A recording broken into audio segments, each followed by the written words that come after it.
সেনা প্রধানকে বিতর্কিত করার কোনো সুযোগ নেই। দেখেন, আওয়ামী লীগ নিষিদ্ধ করবেন, হঠাৎ করে আওয়ামী লীগ নিষিদ্ধ হয় না, একটা রাজনৈতিক প্রক্রিয়ার মধ্য দিয়ে আওয়ামী লীগ নিষিদ্ধ করতে হয়।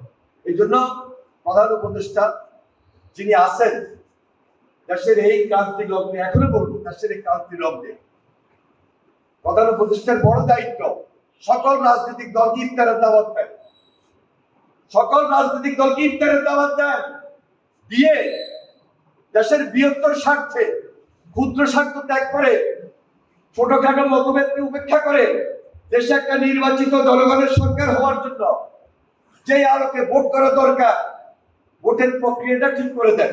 পাশাপাশি আওয়ামী লীগের বিচারটা ত্বরান্বিত করেন, হাসিনার পরিবারের বিচার ত্বরান্বিত করেন, হাসিনার বিচার করেন, হাসিনার সাঙ্গ ভাঙ্গ দোষর যারা এই দেশে লুট করেছে, অত্যাচার করেছে, গুমখুরের সাথে জড়িত হয়েছে, তাদের বিচারটা প্রক্রিয়াগত ভাবে দ্রুত করে আওয়ামী লীগকে নিষিদ্ধের খাতায় ফেলাই দেন, নিষিদ্ধের খাতায় নিয়ে যান।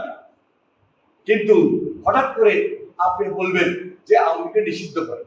আরে ভাই, একটা ডেমোক্রেটিক কান্ট্রি, একটা ডেমোক্রেটিক ওয়েতে সিদ্ধান্ত নিতে হবে। হুট করে বললেই তো আওয়ামী লীগ নিষিদ্ধ হয়ে যায় না।